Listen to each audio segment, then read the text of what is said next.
Hi, I'm Jessica Rector, your host and founder of This Man Thing, where we help men be a truer, better version of themselves and stand in their unique power to gain more freedom, confidence, and success. You can find us at thismanthing.com. You can also join our free Facebook group. Go to thismanthing.com/groups, where men are having real conversations and building much needed community support and camaraderie with other men. My guest today is Shawn Q, who teaches faith-based entrepreneurs how to build online wealth through blogging, social media, and digital marketing. He's an author, international speaker, and coach.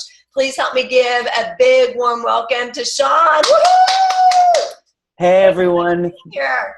Thank you so much, Jessica, for hosting me. I love This Man Thing, and you're doing such a fantastic job.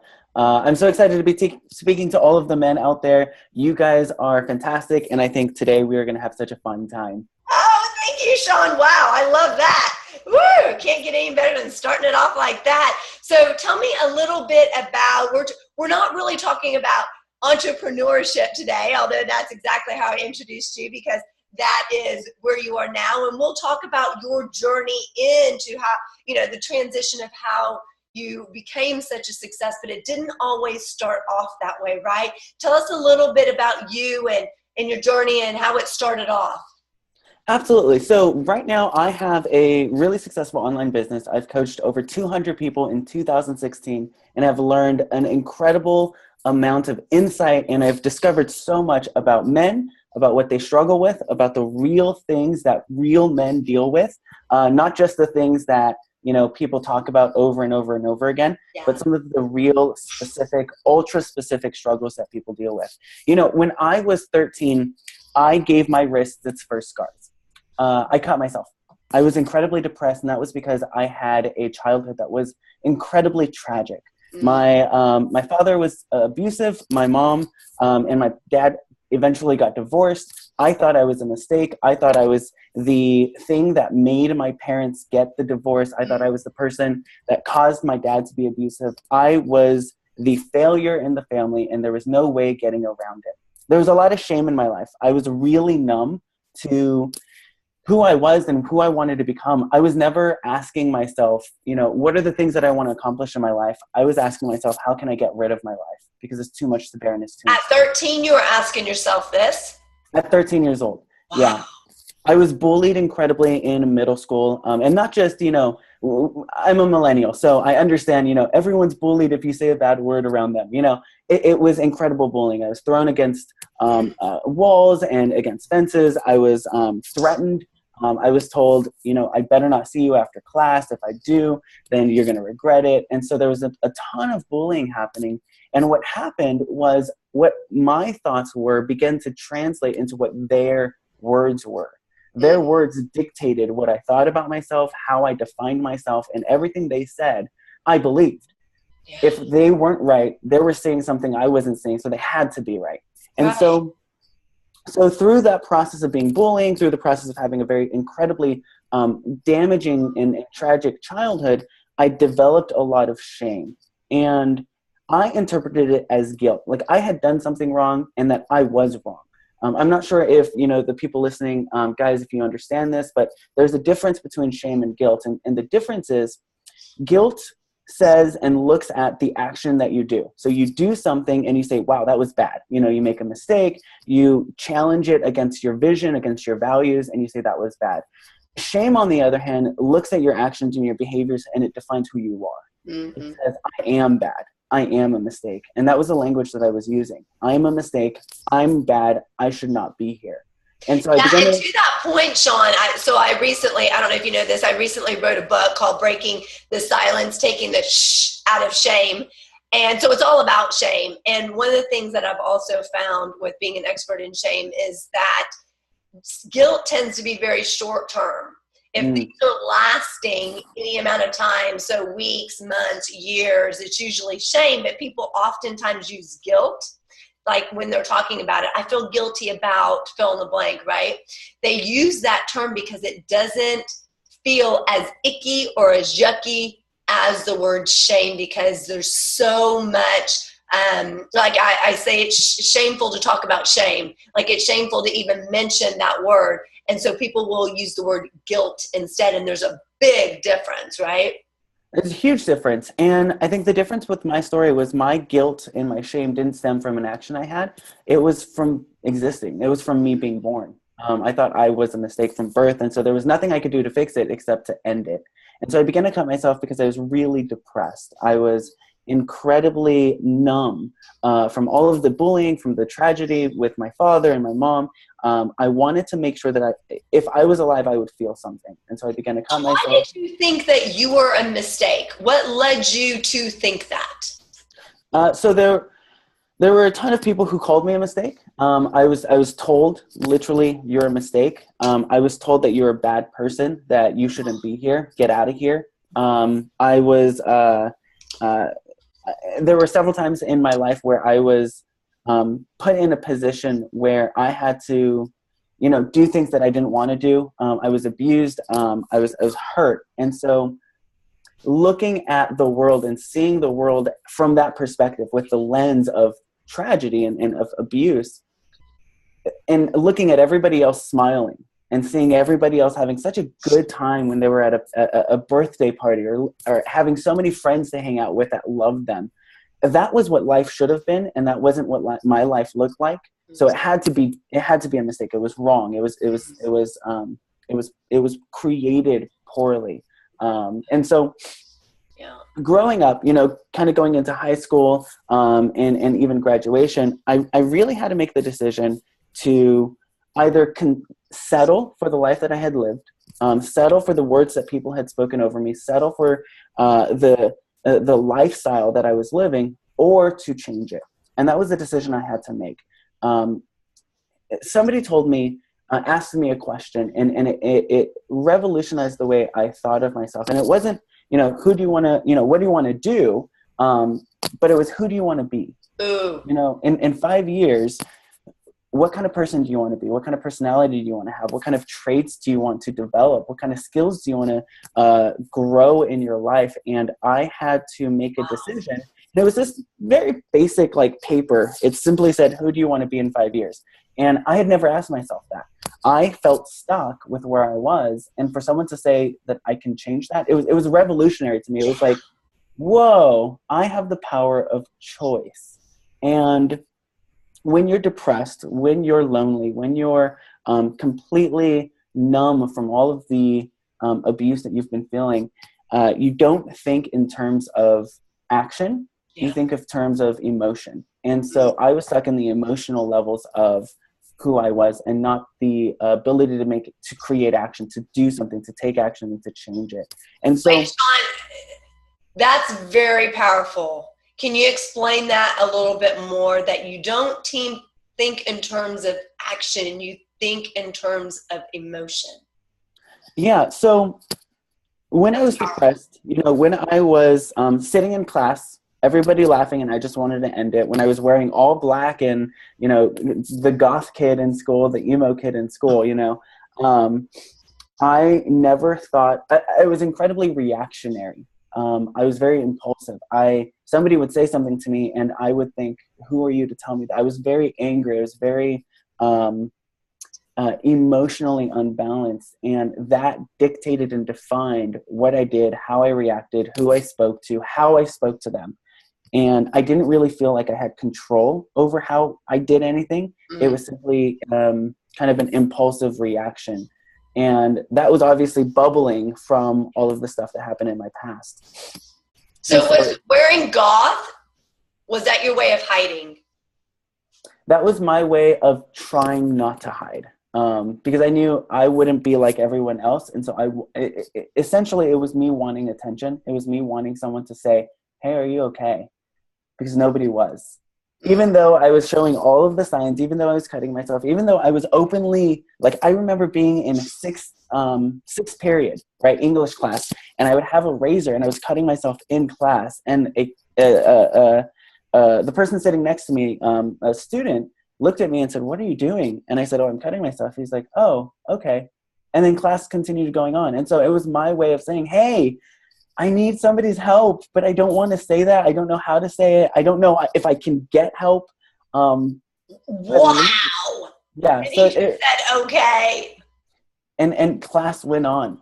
And so I had to, it grew to a point where I was just sick and tired of being depressed. I was just sick and tired of accepting the life that I had been living. And I did not, with that one question, who am I becoming? Yeah. I recognized that I didn't have to live a life of emotional, impulsive reactions, but I could take action and I can define what tomorrow looked like. And I fully believe this. So as I wrote down my answer, who do I want to become? I took it home and I actually began to speak it out loud. I began to say who I wanted to become out loud. So I want to be somebody who people like. I want to be somebody that I like. I want to become someone that I love. Somebody that is okay feeling this way, feeling depressed at times, but not somebody who's stuck feeling that way. I want to be someone who can overcome the issues and the challenges of life easily. I remember writing, I don't want to be apathetic anymore. I want to care about something. And as I began to speak it out, I fully believe that the words you say today is the world you're going to live in tomorrow. And I know that because I lived it. I said these words day in and day out. I spoke these words, and it sounds very woo-woo, but it really began to change the way I thought. It really began to change the way that I reacted. So if somebody were to come up to me and talk to me, instead of being kind of sarcastic or sassy or rude to them, I began to remember I want to be somebody people like, and I would react differently. I would analyze how the popular people spoke and what they would talk about and how they would react and what made them so social. And so I began to kind of mimic that because I wanted to be social. I wanted people to like me. Now, and here's the thing. So that I'm trying to wrap my brain around. So you're sitting there in class, cutting yourself one day, basically wondering, this is my interpretation. This isn't what you said. This is what my interpretation is. And you doing that, basically wondering if you matter, like basically wondering if anyone cares enough. Can I get somebody, anyone to care about me? And you've got to be asking yourself, like, do I even matter? And then that kid sitting next to you says, okay, class goes on. So your answer is, no, I pretty much don't matter because class just went on. Nobody cares. Class just went on. What stops you from attempting suicide? What stops you from ending it all and just saying, you know what, I can't keep living in this kind of pain anymore? Nothing. I did. I attempted suicide. I wrote a letter and my teacher found it. Actually, I gave it to a friend and my friend showed a teacher and my teacher showed the counselor showed my mom, and, it kind of went down the funnel. But I did. People didn't care. I didn't care. I wanted to end it, and I did. I wrote those suicide letters, and I was very intent on taking my life. Somebody found it, and somebody spoke to me, and somebody brought me into the counselor's office of the school that I was at, and they said, I started speaking things like, hey, what are you feeling? How are you doing? What's family life like? They were kind of interrogating me a little bit, trying to figure out, okay, what's really going on? And this was really the first time that somebody had asked me these types of questions. And I played it off like it was a joke. Like, oh, no. I didn't want to get in trouble. I didn't want my mom to find out. I didn't want people to know what I was struggling with. But I didn't know how to communicate I'm hurting without feeling like if I said that, I'd get in trouble. Because I thought you have to have the smile, you have to be the social person, you have to have, all of this positive love in your life. And if you didn't have that, you're a bad person. If you're a bad person, nobody's going to like you. So I didn't know how to say I'm hurting without feeling like I was going to get in trouble. So this person was talking to me and I said, it's a joke. I didn't mean it. They didn't believe me, obviously. And so I think legally they had to tell my parents. So they told my parents. My mom was like, oh my gosh, I need to look at this and really care about this person and talk to this person, even though I was incredibly introverted. So I think what happened was my mom looked at me and said, well, that's just his personality. That's, it's a phase he's going through. My mom was incredibly loving. She's so supportive. She's amazing. But I was just really quiet. And so she kind of just chalked it up to personality. But then she realized, oh my gosh, something's really going on. And she didn't know what to do. At this point, my parents had divorced, and we were going to a church, and she decided, okay, well, we're going to go to the pastor, and we're going to see what he's going to say. We're going to, I don't know what to do, so I'm going to take you to someone who does. And so we went to the church. I had gone to this church, my whole life. And so I knew the pastor, and I was really scared to talk to him because I thought he's going to tell me that I'm going to go to hell. He's going to tell me I'm a bad person. Yeah. How could you give up your life? Might as well, give it up now because you're going to hell. And so I went in, and I was really scared. I told him it's a joke. Don't worry about it. He obviously didn't believe me either. And he said, look, I love you. I care about you. And we're going to get through this together. Oh. And what he did was he essentially said, I am going to surround you with people who love you. I'm going to put you in front of a community of people who are going to be your friend, who aren't going to think you're the weird kid who didn't wash his hair. When I was in school, I had really long hair, but I didn't wash it. And so I was the smelly kid in high school and in middle school. And so he said, look, they're going to ignore all of that. They're going to love you. They're going to be your friends. And so he said, I don't know who else does this, but I'm going to put the suicidal kid as a volunteer in the church. You're going to become a leader. You're going to love, people are going to love you, et cetera, et cetera. So I began to surround myself with these people who also attended the church. They were my age. It was in the youth group, and I began to develop these friends. And it was so weird because people began to like me, and people began to talk to me, and people wanted to talk to me. And it was so weird. Begin to like me. Yeah. And at first I was very anti, like, I don't want to build a relationship. I don't want to get hurt. Yeah. You might be a bully. I had friends, quote unquote, in, middle school, high school, who were friends, but, they just wanted to get close to me to hurt me. And, oh gosh, that's horrible. So I didn't want to get close to anyone, but they genuinely cared about me. And one of those people is eventually, became my wife. I just got married, in 2016, August of 2016. And so I found people who loved me, but that wasn't enough. I was incredibly afraid of men. I was incredibly afraid of my dad specifically. And I thought that every man out there was like my dad. Yeah. And I didn't know how to have a relationship with men. I didn't know how to build a community of men who loved me and who told me they loved me and didn't think it was weird to say that, who gave me a hug and didn't think it was weird to say that. Yeah, so. I know several men who've been abused by other men who've been physically abused, but also sexually abused by other men. And they're the same way. They have a lot of female friends. They get along better with female friends because they don't know how to have connection with other men because of what happened to them when they were younger. And nobody taught them on just that not all men are like that. You can have connections with men. Here's what healthy connections with men look like. This is what they resemble. So how did you learn to have connections with men and healthy connections with men and just have men as friends? Because that's a big deal, going from, someone like your father who is supposed to love you and, nurture you and care for you and treat you well, having that kind of relationship with your father you're not receiving love from your father in the way that you want or deserve love from your father.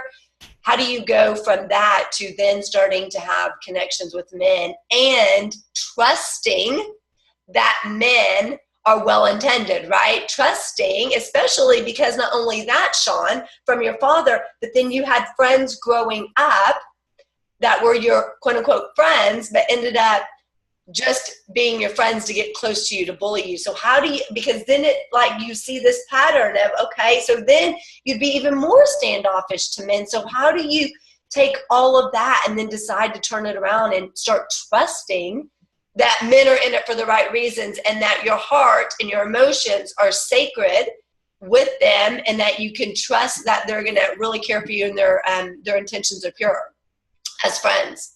Very slowly. It took years to be able to develop any type of real connection. And even now, as I'm developing relationships and new relationships, I have to make, that conscious check of, okay, I'm going to purposely step into this friendship or into this relationship knowing naturally I want to run away. I'm going to do it anyways. And I'm going to take action anyways. And so there were two things that I really had to do. One was I had to become the person that other people wanted in their own life as well. Going back to that question, who do I want to become? I wanted to be someone somebody could trust. I wanted to be the person that somebody could become a friend and they didn't have to worry whether or not I was going to hurt them or abuse them. And so I had to develop my own characteristics, my own integrity, my own leadership qualities, and develop that friendship with myself and through myself so other people can become that friend to me as well. But how do you do that, Shawn? Because that hasn't been modeled for you. How do you do that? I mean, you are in such, such a hard place, and then that question gets asked you, and you go, "Oh wait, I can choose." Okay, it's one thing realizing, "Oh wait, I can choose," to actually, and then even going, "Okay, well, what do I do now? What's the first step?" I mean, like going from where you were to where you are, but it's like that moment that you go, okay, I can choose, but then what? It's like, great, you decide you can choose, but if you have nowhere to start, most people just don't start, right? It sounds like a good idea, but they don't know what to do. So how do you figure out where to go from there once you make that decision? So once you make the decision, I think one of the most powerful things that happened to me was I stepped out and I spoke to someone. And so as I began to build these relationships from my pastor, moving me into kind of this volunteer position, I began to talk about the things that I didn't want to talk about. And as I began to build this trust with people, I began to say, hey, I'm depressed, I think, and I don't know how to deal with it. Hey, I'm still cutting myself. Hey, I'm still addicted to pornography and I don't want to be. Hey, I hate this person and I don't want to hate this person anymore. I want to forgive my dad and I don't know how. I don't know how to say his name without cringing. How do I develop this love for him? And I found that through my church. I found that through the men that I was surrounding myself with, pastors, mentors, leaders. I put myself in a position to be mentored, to be leadered, to be led. And because I couldn't do it on my own. Yeah. I knew that my mistakes, that my flaws, that my childhood, that my tragedy had defined me, and I needed to step out of that context and that community and into a whole other community. I believe who you surround yourself is going to define who you become as well. And so I began to surround myself with people who had already done it, who had forgiven their dad, who had gone through tragedy and overcame it, who had gone from poverty to, a sense of prosperity, not just wealth and financially, but wealth of emotion, wealth of relationship, wealth of spirituality. And so I surrounded myself with people who had already done it and began to mimic them and began to... Where do you find those people, Shawn? So for me, I found it in my church. I found it in, I looked for them. I found them because I purposely looked for them. It was my pastor. It was my leaders in that youth group. It was the other people. I attend, I'm a member of one of the largest churches in the state. And so there were a lot of people there. And so that's where I found it. There was, a program there that I went through that a lot of people, go through when they have these types of tragedies.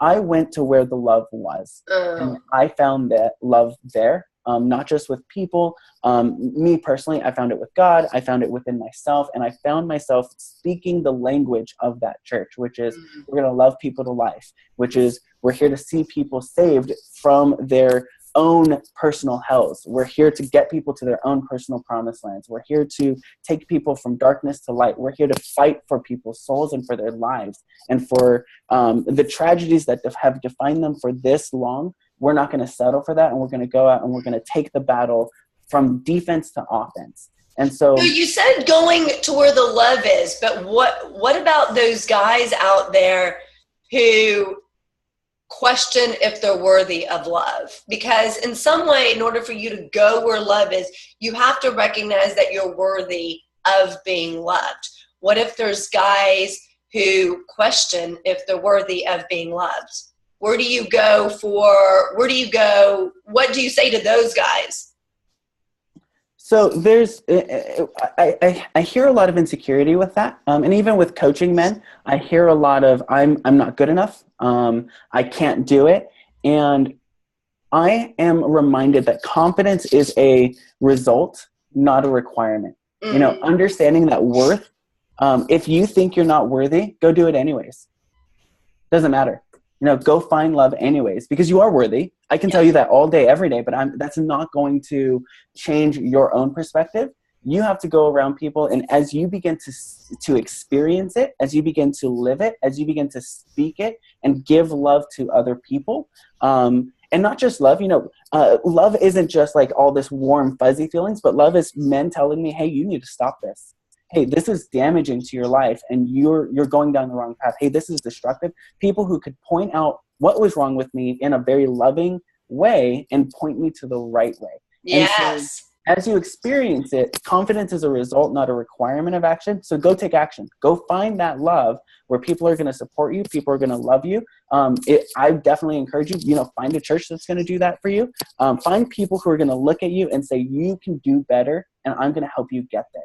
Yay. You can grow, and I'm going to water those seeds. I'm going to plant seeds in your life. I'm going to speak seeds into your life. I'm going to encourage you. I'm a big believer that people only go as far as they're encouraged. And so if you get to a place where you're constantly encouraged, you're going to be constantly growing, constantly challenged. I'm in a position now where I never thought I'd be able to do this, but in 2017, me and my wife were raising $30,000 to build a school in Haiti for young men and young women to educate and empower them.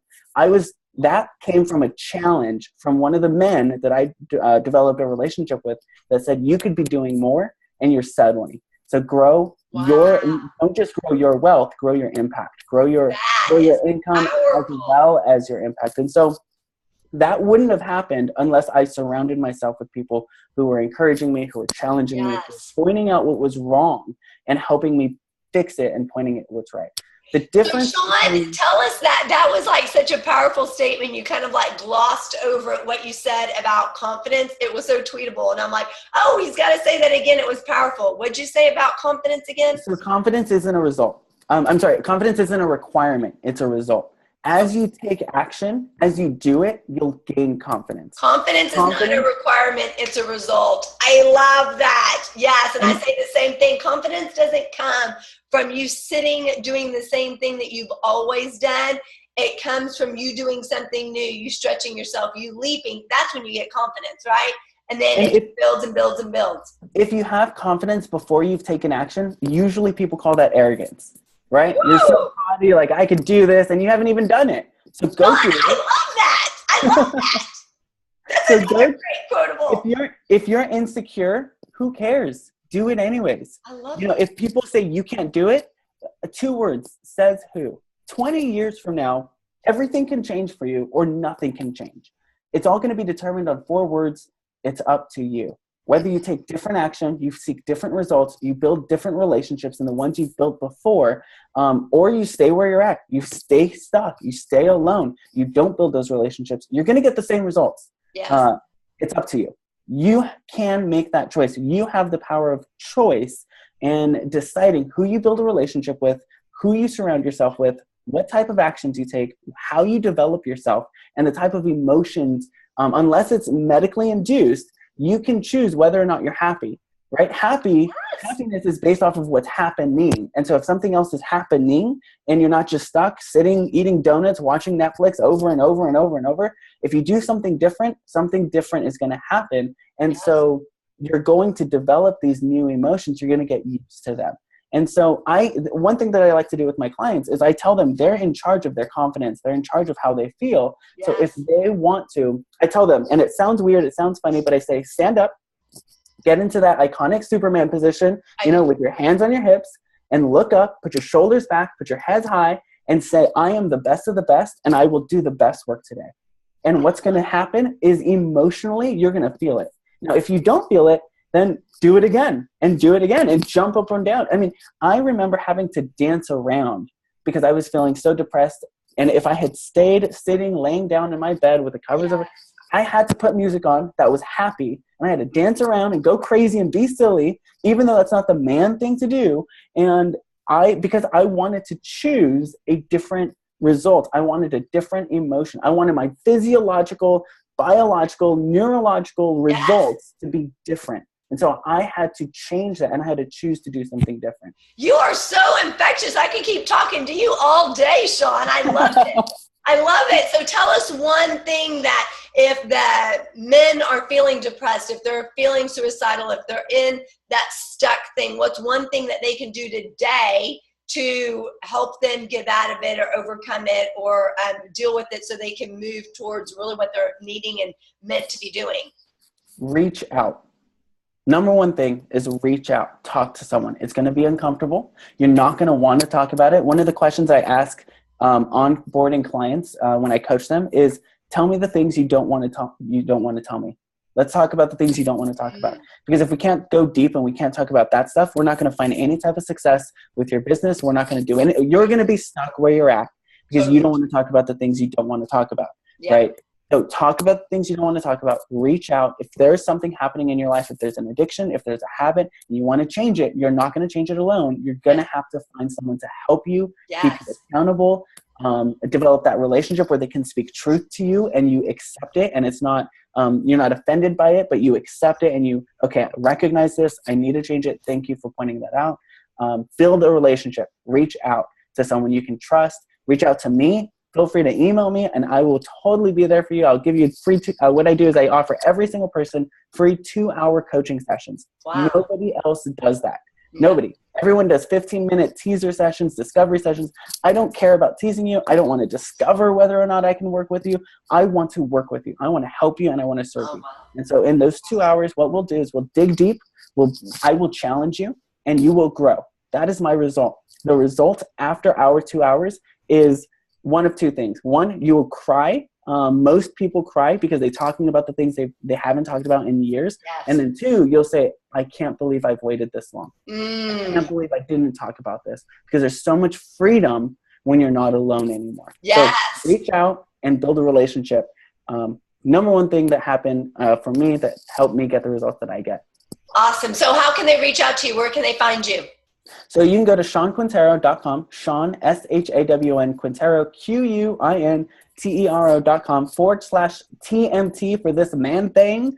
And there you can pre-order my book, Online Wealth. I'm talking about how you can create income, impact, and influence with your blog, social media, and digital marketing. I have helped people develop incredible businesses, whether it's an e-commerce business, whether it's a service provider. So you can pre-order that book there. Then you can also get my 2-hour free coaching offer as well. I'd love to talk to you, sit down with you, and just chat. I love that. Oh my gosh, Shawn, seriously, I loved having you on today. I'm like, so in sync with what you're talking about. When I was 17, I attempted suicide. And so a lot of the stuff that you were saying, I so resonated with, like, you just don't want to say, I need help. I don't want to get in trouble. So like all those things kind of came back up for me whenever you were talking about that. And then also just, being in sync with someone who's also done the transition and seeing the power in their own worth and value. And so I so appreciate you being honest and open and, talking about the things that a lot of people hate talking about, which is really what this show is about, right? Stop talking about the taboo things, because I believe when we talk about those, we release them, we liberate ourselves, we free ourselves and free ourselves to be better to a version of ourselves and, take off the mask and all that. So thank you so much, Shawn. Loved having you on. Again, I'm Jessica Rector, your host and founder of This Man Thing, where we help men be a truer, better version of themselves and stand in their unique power. We want to help you gain more freedom, confidence, and success. Please join our Facebook group at thismanthing.com/groups. Connect with me also at jessica@thismanthing.com. And until next time, have a wonderful, fabulous day. Bye-bye.